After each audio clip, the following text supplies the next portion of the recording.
in the name of our Lord Jesus Christ to the 27th night of this year's 40 days apostolic prayer retreat. This is Moment of Mercy reaching you from Nigeria here by the grace of God, courtesy Love of Christ, Chapel International. You are welcome tonight again. Nothing will stop us from getting the best of God in the name of Jesus. Amen. If you are there now, people of God, please help us put a call to somebody, your family, your friends, your colleagues. Tell them that Moment of Mercy is here. Let's go to the segment of high worship now as we welcome the minister of God for this segment. Glory to Jesus. Amen. Hallelujah. Thank you, Jesus. Wherever you are, can you lift up your hands and begin to bless the name of Jesus? Thank you, Jesus. Father, we love your name. Thank you, Jesus. Begin to call him names that you love to call him. Lord, we worship you. You We are bless faithful, your name. you are loving, you are tender, you are merciful, you are awesome, you are powerful. Ibuchukwu oyedima. Thank you, Jesus. Ibuchukwu oyedike. Ibu Alpha na Omega mo. Everybody. Thank you, Jesus. Oye budo ni pasu, Thank you, Jesus. kimalite na bobo, nakamjina si ibuchimo. No one can do me like you do. No one can touch me like you do, God. You are the living God. Oh. It's no one like you. Come on, everybody, put on your dancing offering as we give God praise. Hallelujah.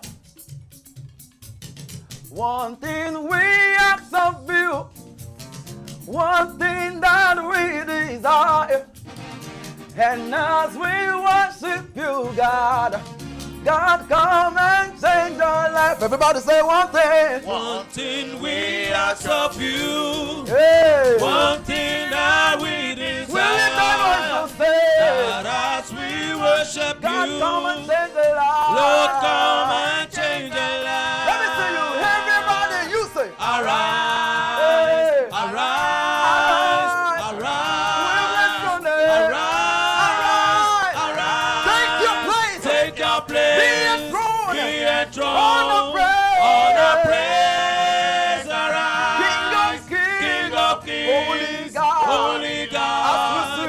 As we sing. Oh. Arise. Arise. Arise. Come on, everybody. I'll be yes. Ọba gbogbo ayé. We bless your name. Bàbá ẹ ṣé gan. Nobody like you, God. Ọba gbogbo ayé. Nobody, yeah. Bàbá ẹ ṣé gan. Lift your hands, everybody. You say, Ọba gbogbo ayé. I'll be yes. Bàbá ẹ ṣé gan. Hallelujah. Hallelujah. Praise our Master Jesus. Hallelujah. Brethren, you are welcome to the day 27th of this glorious program. I believe you are already being helped and you will receive more help in Jesus' name. Amen. Today, by the grace of God, we want to look at another, help activator. Don't forget, we are looking at a central thing called help from above. Something that can activate, that can put to bear, bring to bear our help, the one that we desire from the Lord. And the one we are looking at today, by the grace of God, is faith. Faith. This is something that, we Christians are, losing on a daily basis because of the challenges of life. Yes, I understand. We all are on the same boat. So challenges of life can douse our faith. It can kill faith. But if you want to receive help from God, you need to do what? You need to activate that faith. You need to bring it to bear. You need to put it to work. Look at what the Bible says concerning our faith in Hebrews 11:6. It said, but without faith, it is impossible to please him. Who are we pleasing here? God. Without faith, you cannot please God. Search through the scriptures. those that were able to enjoy God did so on the premise of their faith. Bible says Abraham believed God. That will be the book of Genesis 15:16. Say 6. Say Abraham believed God, and it is counted unto him for righteousness. His faith in God was what made him righteous. That is our faith in Christ. Our today now it is when we have faith in God that it will be counted righteous. But then, because Abraham believed, he had faith. Bible says it was counted unto him as that is the first faith has in the lives of believers.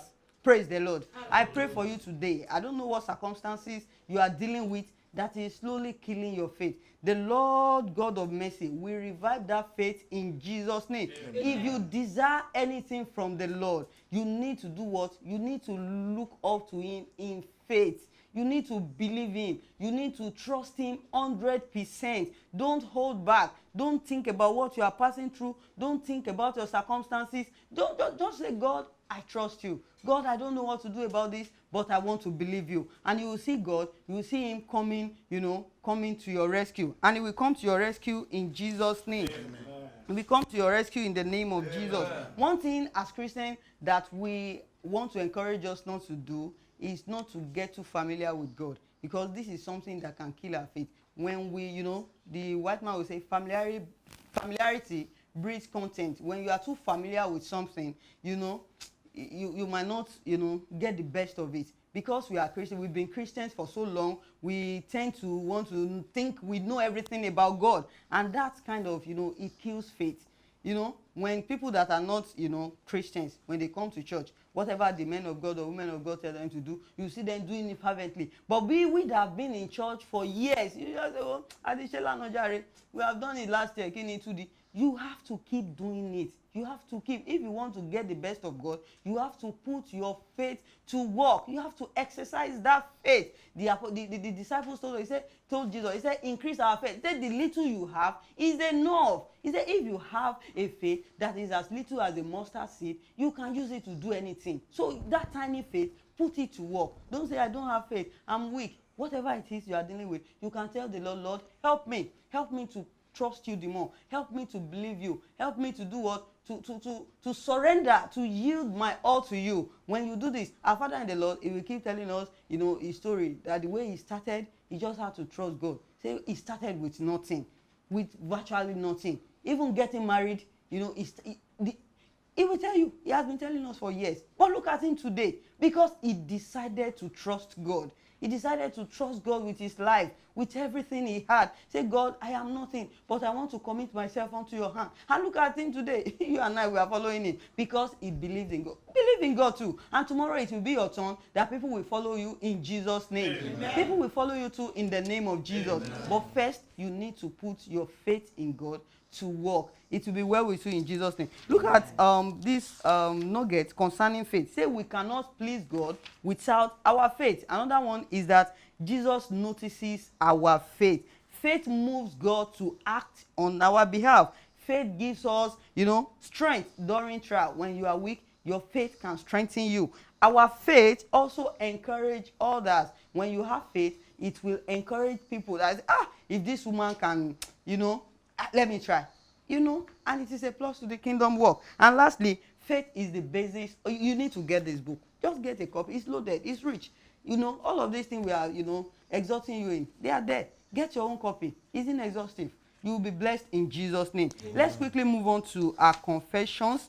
Let's open our mouth wide and the Lord will fill it in Jesus' name. My faith is alive. My faith is alive. My faith is growing. My faith is growing. My faith is matured. My faith is matured. My faith is great. My faith is great. My faith bears fruit. My faith bears fruit. I have a gift of faith. I have the gift of faith. I do faith works. I do faith work. I have faith. I have faith. To see good days. To see good days. I have faith. I have To faith. change my life. To change my I life. have faith to live. I have faith to live. I shall not die. I shall not I die. have faith for healing. I have faith for I healing. shall not be sick. I shall not be sick. I have faith to be on top. I have faith to be I on shall not top. break down. I shall not break My down. faith works. works. My faith walks. My faith shall speak. My faith shall speak. My faith shall speak loudly. My faith shall speak loudly. My faith shall move mountains. My faith shall move mountains. My faith My faith shall get heaven's attention. shall get heaven's attention. My faith My faith shall raise the dead. shall raise the Shall dead. raise the dead. Shall raise the Shall dead. heal the sick. Shall heal the Shall sick. please the Lord. Shall please the Shall Lord. work wonders. Shall work Shall wonders. bring more blessings. Shall bring more blessings. Miracles will happen. Miracles will Two happen. are better than one. Two are better than one. God will make a way for me. God will make a way for me. God shall answer my prayer. God shall answer my prayer. God shall send assistance to me. God shall send assistance I to me. shall see the goodness of the I Lord shall see the goodness of the in the Lord land of the living. in the land of the living. Amen. Amen. Glory to Jesus.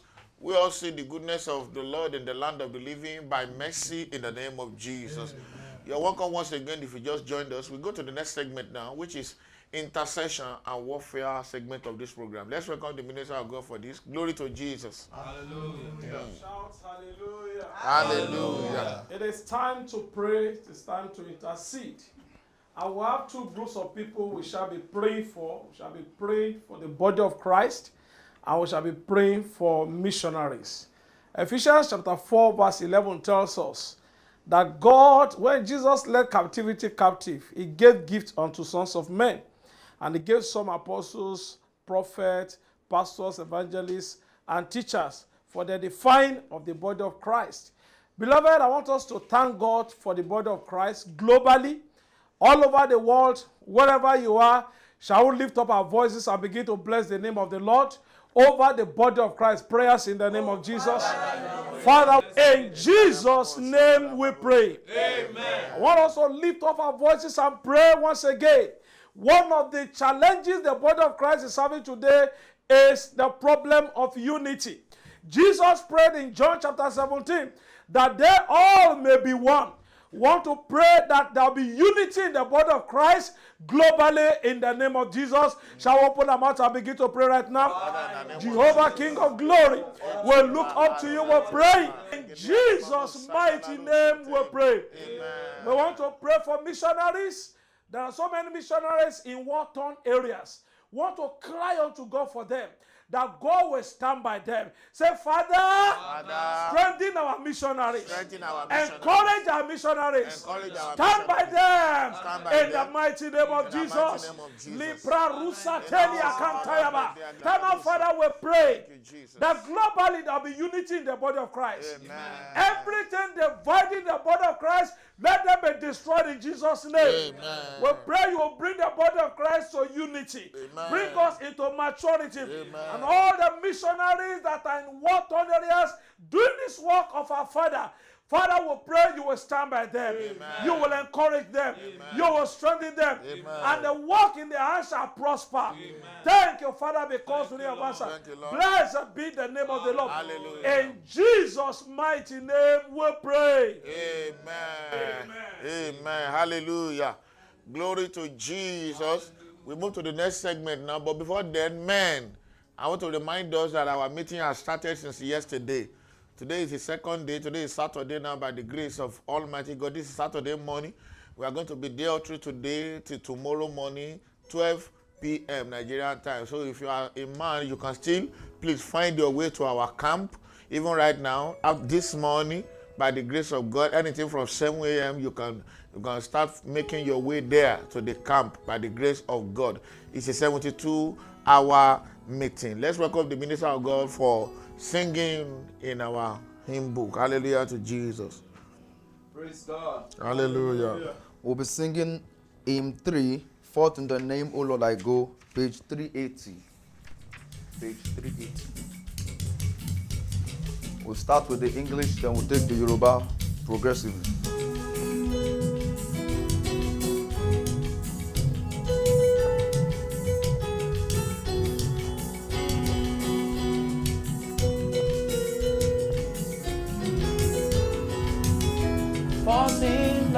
Forth in thy name, O Lord, I go, my daily labor to pursue, the only dear resolve to know, in all I think or speak or do.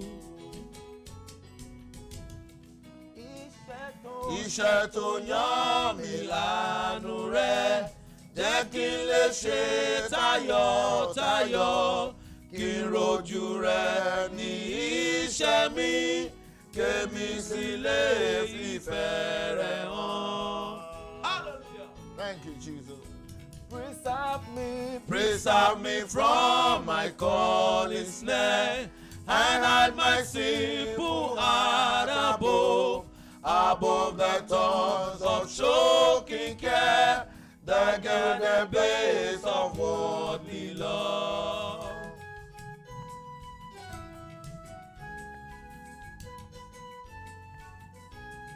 Oh Lord.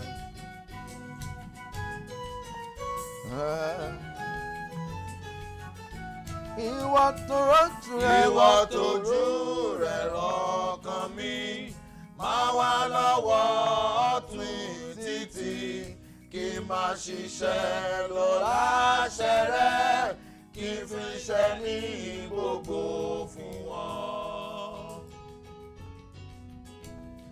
Give me God. Give me to bear the easy yoke, and every moment watch and pray, and still to things eternal look, and gaze into thy glorious day. Come on, everybody.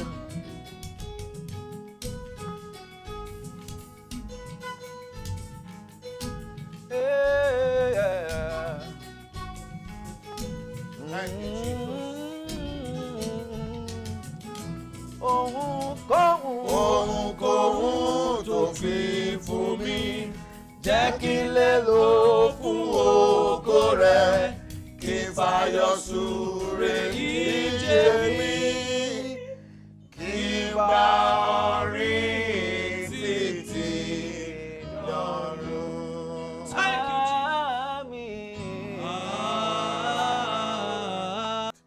The life of His presence is here now. The Zoe of the Almighty is here. The Father of help has decided to yada in our midst tonight, the 27th night of this year's 40 days apostolic prayer retreat. With Jesus' joy, I join the world to bring on board my Father and the Lord. By the grace of God, is an apostle of mercy, called and anointed for the liberation of mankind. As he comes to declare the counsel of God over our lives for tonight, Prophet Peter Adeniyi Olokoroku. Have a good day, sir. Oh, celebrate Jesus. Hallelujah. Somebody shout hallelujah. Hallelujah. I pray for you. I receive it. If your amen is the loudest, you will be visited. Amen. I thought you were in the meeting. You will be visited. Amen. I pray for you. I receive it. Every gathering of affliction, let it loose off your life. Amen. I told you in the house, let it loose off your life. Amen.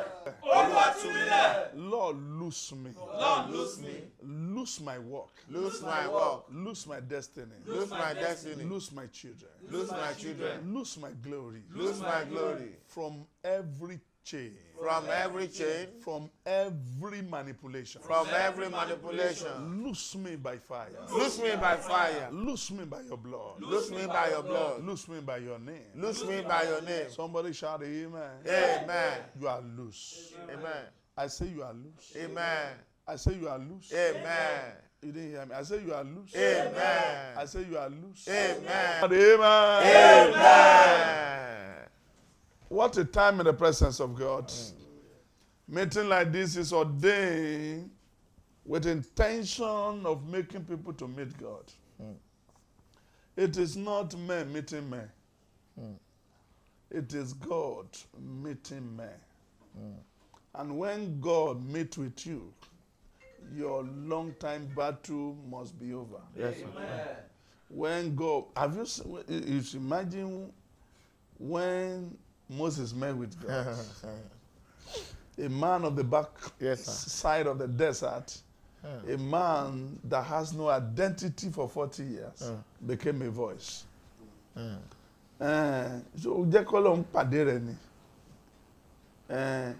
a man of Gadara, madman of Gadara, with almost 6,000 demons. I'm at Jordan. If you are following me to Jordan, we will get to that place.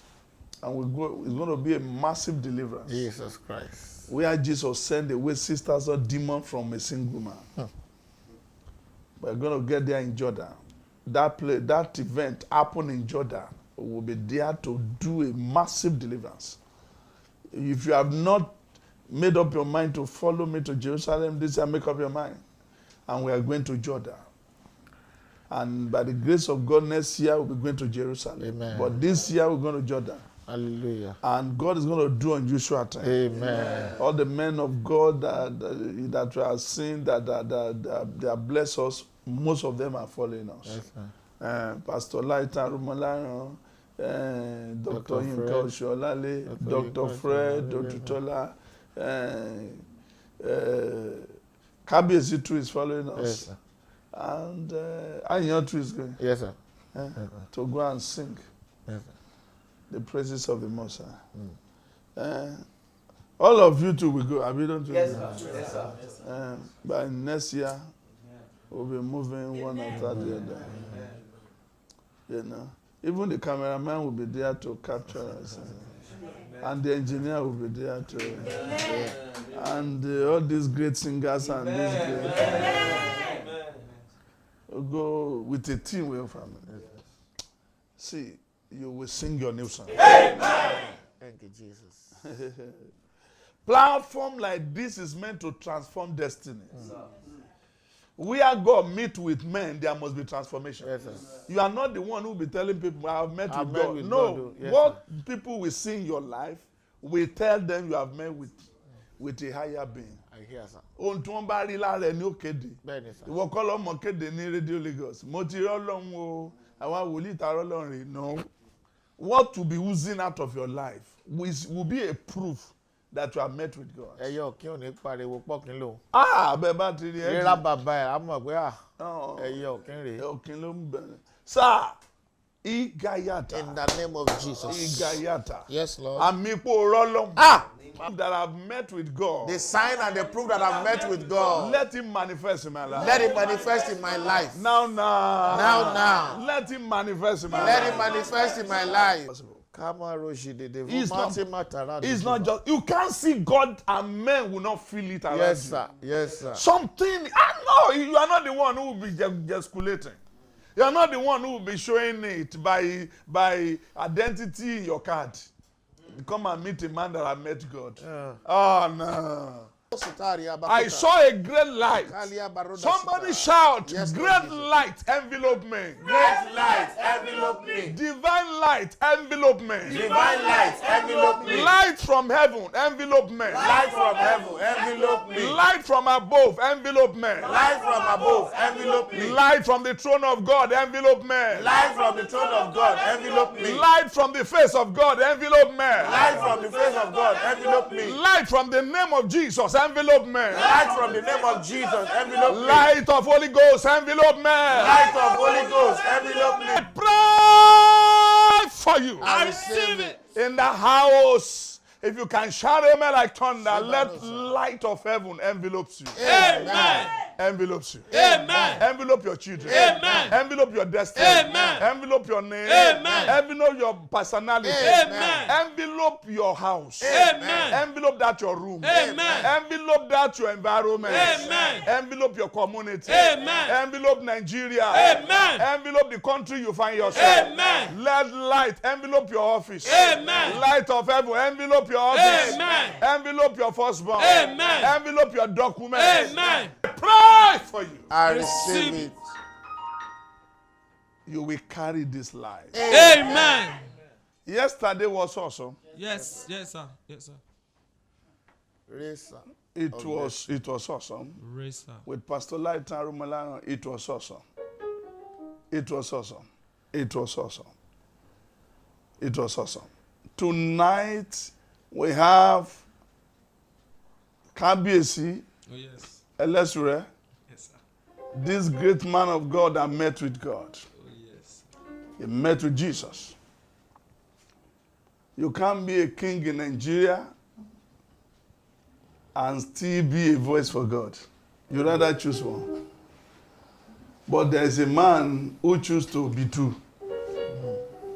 He's a king and he still have the voice of God. He stay with God. How can somebody do vigilance for 10 years? Yes. Unabated. Every day. Alabasha, Alabasha, for 1 year. I mean for 10 years. 10 years. Even these 40 days, some people are already looking for a way of escape. Wọ́n tún wo ọjọ́ yẹn, ìjọ wo lẹ pè ní náà? Wọ́n ní 27th night. ó mà sì kùkù 13 kìíní yìí ò ní tán ni. You know? And somebody did that vigil night for 10 years. That's serious. That's unusual. That can only be God. Sir, tonight is loaded. Amen. Kábíyèsí, Ọlọ́run fẹ́ lò wọ́n láti tú àwọn àṣírí fún ọ. Àṣírí òkùnkùn bá a ṣe ń borí. Bá a ṣe ń gba tí Ọlọ́run ṣètò fún ni. Bí ọ̀nà ṣe ń là fún ni. Bí ọwọ́ ọ̀tá ìṣe ká ni. Wọ́n á máa lead àwọn àdúrà kan, wọ́n á máa tú àwọn àṣírí kan, wọ́n á máa nǹkan kan fẹ́ ṣẹlẹ̀ lákòókò yìí. Múra. Ọwọ́ kan fẹ́ kàn ọ́ nílé, ọwọ́ tó kan bàbá yìí. Ó fẹ́ kàn ọkàn mọ́ rẹ̀. Múra. Don't sleep. Àwọn ìṣẹ́jú ńlá ló wà níwájú wa. Kábíyèsí. Yes, sir. You welcome, sir. Thank you, sir. Ẹ pẹ̀lẹ́ bàbá. Ẹ ṣeun. Kí l'Olúwa ń sọ fáwọn èèyàn lọ́dún yìí nípa ìrànlọ́wọ́ àtòkè wá? Ẹ ṣeun bàbá. Ohun tí Olúwa ń sọ fún àwọn èèyàn ní ọdún yìí náà ni wípé kán jẹ́ ká fi ẹ̀ṣẹ̀ sílẹ̀. Tí ò bá ti sí ẹ̀ṣẹ̀, Evangelist, will you bẹ́ẹ̀ ni interpret ìrànlọ́wọ́ lè wá Kábíyèsí? o.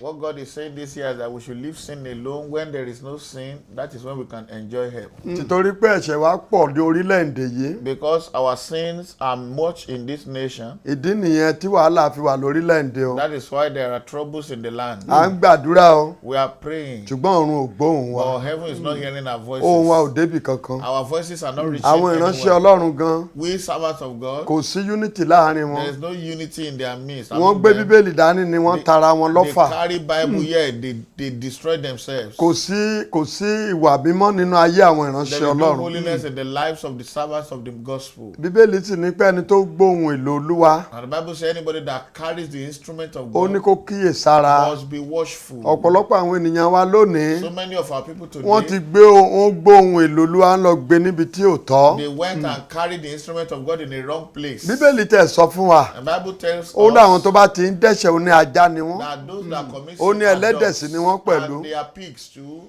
Ìwé First John chapter 3 verse 8. 1 John 3:8 says, Bíbélì wípé ẹni tó bá ti ń dẹ́ṣẹ̀ ó ní ti èṣù ni. Bible says whoever commits sin is of the devil. Ó ní ìdí èyí lọ́mọ Ọlọ́run ṣe farahàn láti pa iṣẹ́ And ìṣòro. that is the reason God, the Son of God, manifested to destroy the works Bíbélì of the tún devil. sọ fánú Proverbs 20 verse 13. And Bible says in Proverbs 28:13, Ó lẹ́nikẹ́ni tó bá bo ẹ̀ṣẹ̀ rẹ̀ mọ́lẹ̀ ó ní kì yóò ṣe that rere. whoever covers his sin will not prosper. Ó ní ṣùgbọ́n ẹni tó bá jẹ́wọ́ rẹ̀ tó kọ̀ sílẹ̀ ó ní yóò rí àánú gbà. Whoever confesses and forsake them shall receive mercy. Matthew chapter 7 verse 7. Matthew 7:7. Ó ní ká béèrè ó láwa ó rí gbà. Said we should ask, we shall Ó ní receive. ká kànkún ní wọ́n á ṣí We fún should wa. knock, the door will be opened Ó unto ní ká us. wá kiri pa àwa ó rí. We should seek and Ṣùgbọ́n we shall lónìí find. But today, à ń béèrè wọn ò dá wa we are lóhùn. asking, but we are not being Ọ̀run ti answered. tì. There is close À ń kanlẹ̀kùn báyìí wọ́n ṣílẹ̀kùn fún wa.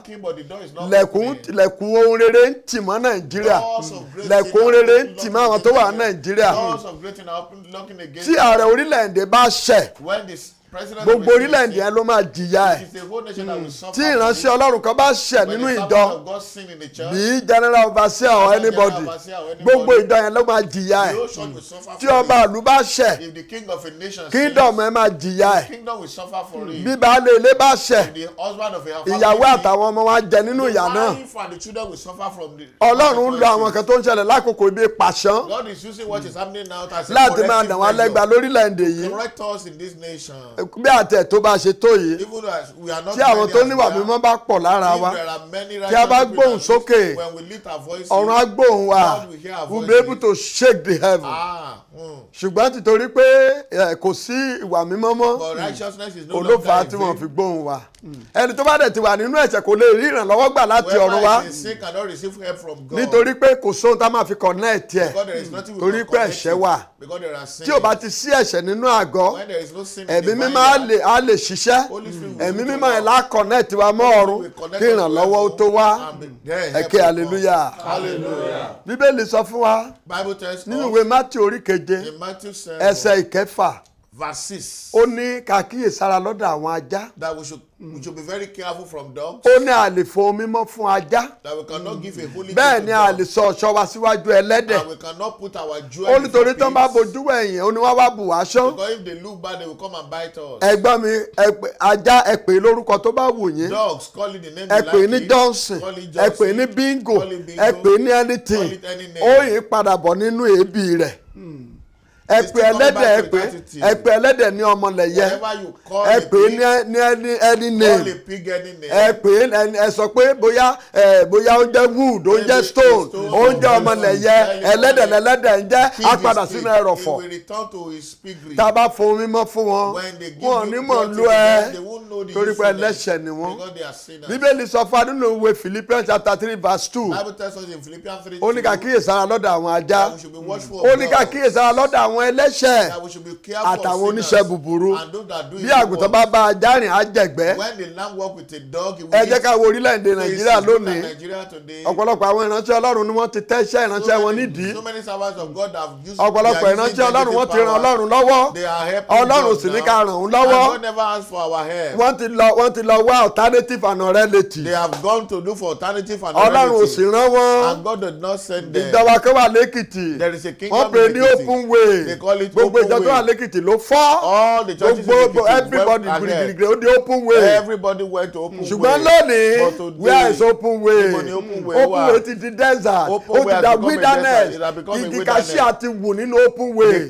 There are so àwọn many kan wà ń yẹ kó things jẹ́ there. àpẹẹrẹ fún wa Those are the things that I want to look as an example for àwọn us. mìíràn Ọlọ́run ò rán wọn Ọlọ́run ò pè wọ́n So wọ́n many pera people, wọn God torí did ikú not call wọn them, they called themselves because bíbélì of sọ their fún belly. Revelation Bible 22:15 says in Revelation 22:15 ó ní òde làwọn ajá ń gbé that dogs live ó láwọn outside. àgbèrè He said àwọn abọ̀rìṣà The word- àwọn the- oṣó idolaters, àwọn witchcraft, oníṣẹ́ ẹ̀ṣẹ̀ wizards, those àwọn who oníṣẹ́ commit búburú sin, those who àwọn do tí evil, ìwà èké tó sì those who ṣèké do evil, òde náà ń gbé o they live outside. bẹ́ẹ̀ ni wọ́n lè gbé inú ilé They cannot live inside. torí náà ẹ̀yin ọmọ So Ọlọ́run therefore, people of ẹ jẹ́ God, ká kọ ẹ̀ṣẹ̀ sílẹ̀ let us reject sin. ẹ jẹ́ ká jẹ́wọ́ ẹ̀ṣẹ̀ wa Let us denounce gbọ́ mi our lónìí sin.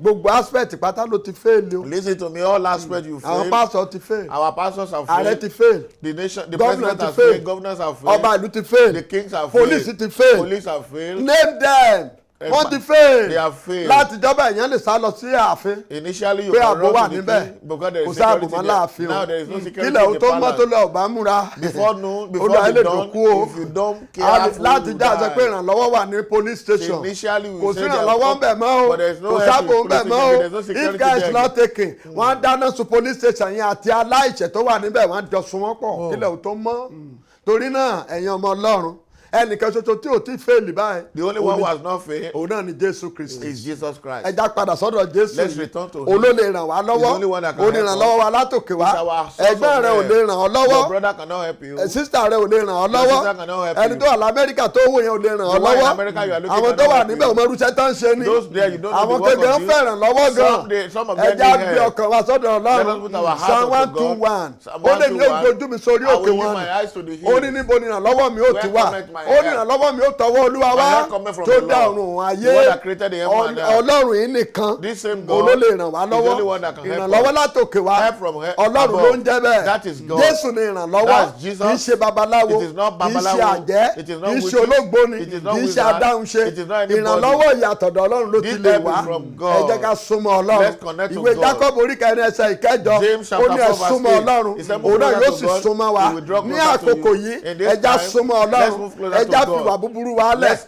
renounce àwọn our èèyàn sọ way. wípé if you cannot beat them you join them don't join them to do evil stand out be neutral so that you can put on a very good legacy. Ní àkókò yìí